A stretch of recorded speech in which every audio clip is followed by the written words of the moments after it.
Bonjour et bienvenue sur Médien TV. 2022 referme ses portes et s'apprête à passer le relais à 2023. Mais avant cela, arrêtons-nous sur ce qui a fait l'essentiel de l'actualité de l'année qui s'en va. Quels ont été les faits marquants au Maroc notamment?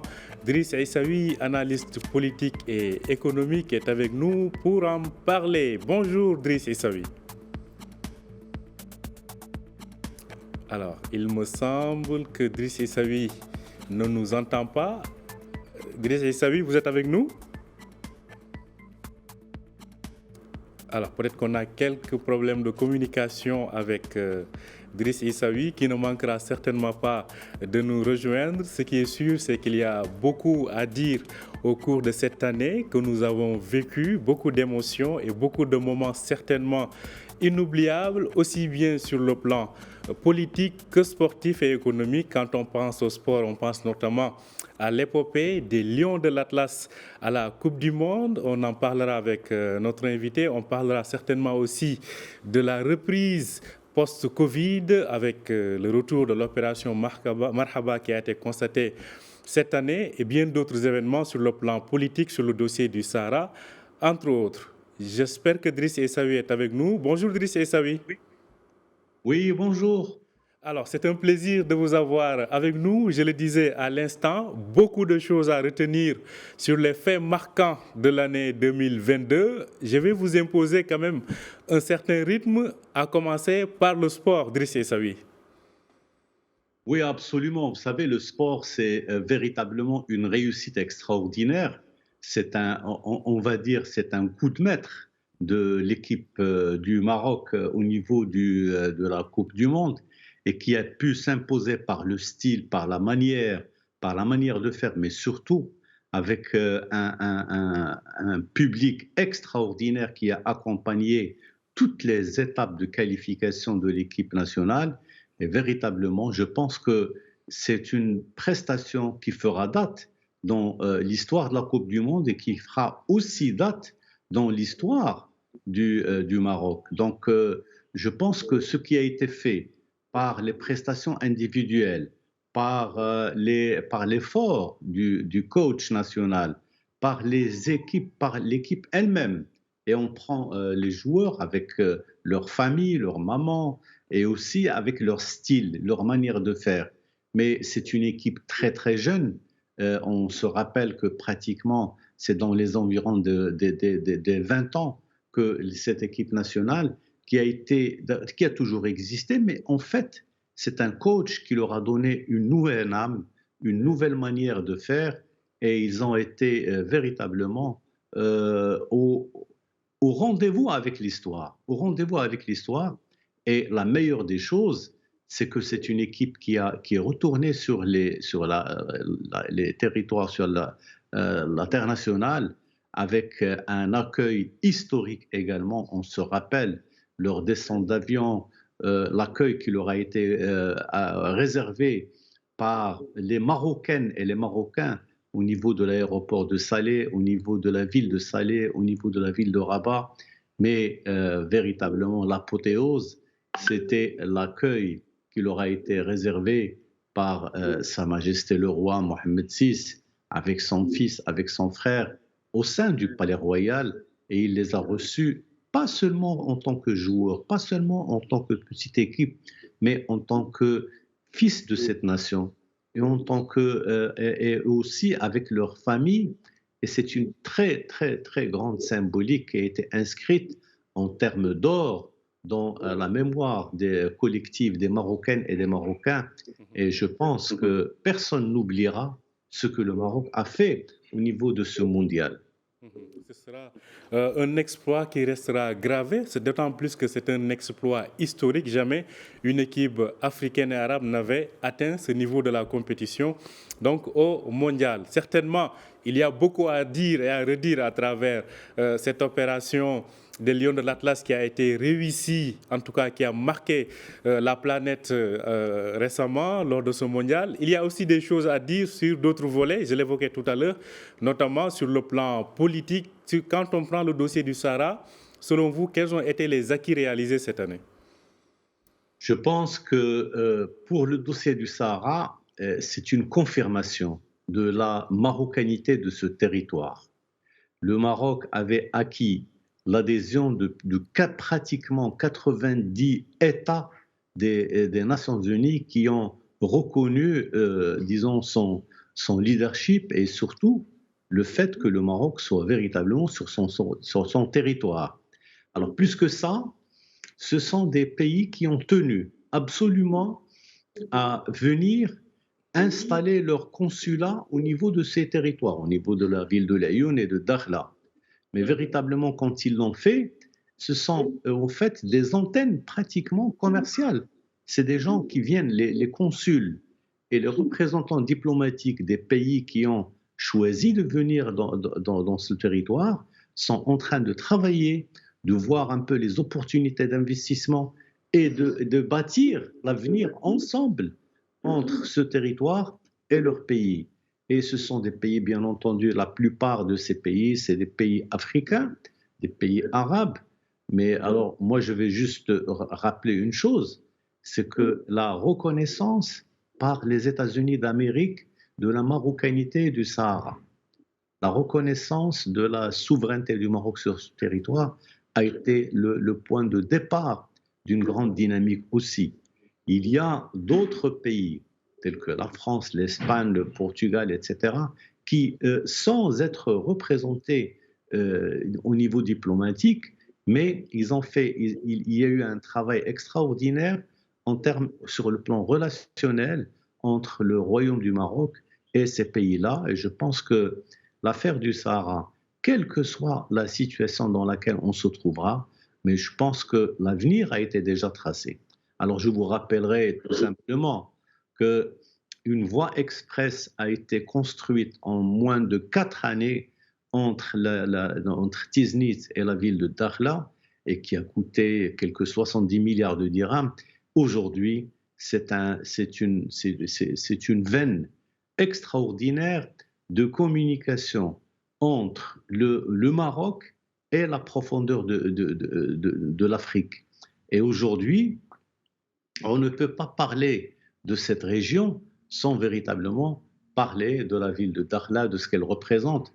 Mais aujourd'hui, on ne parle pas que de Dakhla, on parle également de cette, disons, de cette structure que nous avons, qui est celle, qui est celle de la construction, disons, de quelque chose d'extraordinaire au niveau du Maroc. En tout cas, le dossier du Sahara, des acquis qui se poursuivent donc à travers tout ce qui a été réalisé. De plus en plus de pays, en tout cas, se rendent compte aujourd'hui que l'autonomie proposée par le plan d'autonomie ou l'initiative d'autonomie proposée par le Maroc est la seule solution, en tout cas, qui paraît la plus crédible. Alors, on passe le curseur de la politique pour aller à l'économie. Je le disais, cette année aussi a été, le chef du gouvernement, on l'a entendu tout à l'heure dans nos éditions, parler de relance économique post-Covid-19. Et à cela, il y a eu des faits aussi qui se sont déroulés, notamment la reprise de l'opération Marhaba 2022, donc avec l'arrivée de près de 3 millions de Marocains résidant à l'étranger. Cela a été quand même un coup, disons, de pouce à la reprise économique d'Idriss Savi. Oui, bien sûr. Vous savez, on a toujours parlé du rôle que joueraient disons, les années après 2021. On disait que 2022-2023 serait une année de consolidation, de stabilisation de l'activité économique. Ce sera le cas, très certainement. Il y a bien entendu des conséquences d'une crise que celle de la guerre entre l'Ukraine et la Russie, qui a posé des problèmes d'approvisionnement en produits pétroliers et certains produits alimentaires. Mais je pense que, disons, ce coût a été bien absorbé par les structures économiques marocaines et que finalement, en fin de compte, on est véritablement dans une phase de relance extraordinaire avec un plan de développement qui est tracé pour 2030, avec une nouvelle vision du développement que nous aurons à suivre avec l'économie marocaine. Et il y a également un travail extraordinaire que le Banque al Maghreb est en train de faire avec une résilience au niveau de la gestion de la politique de crédit, parce qu'ils ont fait, disons, ils ont augmenté en fait le taux de base, mais c'est juste pour un meilleur contrôle du taux d'inflation, qui cette année, effectivement, en 2022, il a été très élevé vers 6%, mais en principe, il doit redescendre vers 3% pour, en 2024, aller vers le taux de, disons, on va dire, entre 1 et 2% pour les années à venir. Donc, finalement, tout est aujourd'hui sur les bons rails pour ce qui est de l'investissement. Vous l'avez dit, le retour des Marocains de l'étranger, il a été remarquable. Il y a également un retour à l'activité disons, de l'industrie touristique qui est extraordinaire aussi, ce qui fait qu'aujourd'hui, 2022, effectivement, a été une année où l'on a calculé les effets de certaines, disons, de certaines crises, telles que la pandémie de Covid-19, la guerre entre l'Ukraine et la Russie, mais surtout, ce sont des années, c'est une année où l'économie marocaine a pu faire montre de grandes capacités de résistance par rapport disons, à cette situation. Alors, cela dit, restons sur le volet économique toujours. On voit que les grands chantiers, on essaie d'en relancer pas mal ou d'en lancer ce qui devrait structurer davantage la reprise économique. À ce niveau-là, vous, Driss Essaoui, sur le plan économique, des grandes décisions économiques, qu'est-ce qui vous a le plus marqué ou qu'est-ce qu'avez-vous retenu davantage pendant cette année? Bah, cette année, vous savez, il y a tout ce qu'on vient de dire. D'abord, concernant l'investissement lui-même, mais surtout avec le projet de loi de finances 2023, qui est un projet très courageux et très audacieux, qui a permis d'abord d'absorber tous les chocs qui sont passés, mais surtout se préparer pour préparer les chantiers de l'investissement et de la croissance à de meilleures perspectives en 2023 et relancer les choses vers 2000, disons 2030, qui est un terme annoncé par le nouveau modèle de développement. Et en principe, on devrait aller vers disons, un sentier de croissance extrêmement intelligent et important pour l'économie marocaine. Alors, ne l'oublions pas, nous avons des industries qui continuent de marcher excellemment. Je parle de l'industrie automobile, je parle de l'industrie de transformation, je parle de l'aviation civile, je parle du tourisme de manière générale, le tourisme qui aujourd'hui commence à avoir, c'est-à-dire on regarde et on voit, on suit avec beaucoup d'intérêt tous les investissements qui ont été réalisés et continuent de se faire. Et ce sont des investissements aussi bien arabes qu'internationaux au niveau du secteur touristique. Et tout cela montre qu'en fin de compte, le Maroc a fait les bons choix.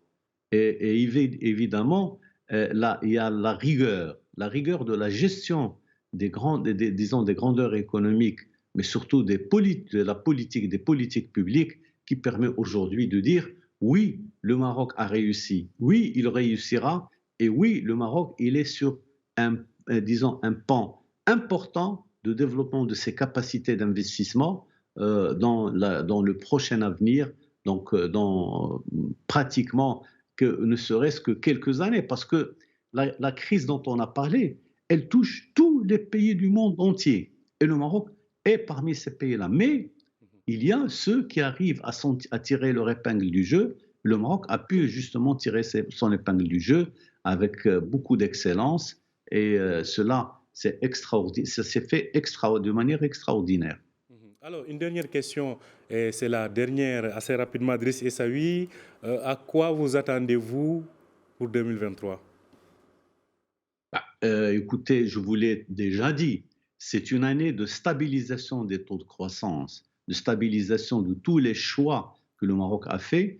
Et je n'oublierai pas de rappeler que beaucoup de structures importantes du Maroc ont été renouvelées, telles que l'instance de lutte contre la corruption, tels que le Conseil supérieur de l'éducation et de la formation et de la recherche scientifique, c'est-à-dire que c'est des institutions qui sont importantes pour le pays et qui ont été renouvelées et qui vont donner un sang nouveau à l'économie marocaine et qui permettront très certainement de faire les réformes de fond dont le Maroc a besoin et qui vont le préparer à être véritablement le grand tigre de la croissance au niveau de cette région et au niveau de cette région. Merci à vous, Driss Essaoui, d'avoir évoqué avec nous quelques-uns des points, en tout cas, qui ont marqué ou de ces événements qui ont marqué cette année. Comme nos téléspectateurs ont pu le suivre, il y a pas mal d'émissions qui sont revenues sur les faits marquants, la rétrospective de l'année 2022 sur Medi 1 TV. Merci d'avoir été avec nous, Driss Essaoui, et par anticipation, je vous souhaite une très belle année 2023. Et moi aussi. Merci beaucoup, c'est Omar. Merci. Merci à vous aussi de nous avoir suivis. On vous souhaite également une très belle année, très belle heureuse année 2023 avec nos meilleurs vœux de santé, de bonheur et de prospérité. Merci de nous avoir suivis. Très bonne suite de programme sur Medi 1 TV.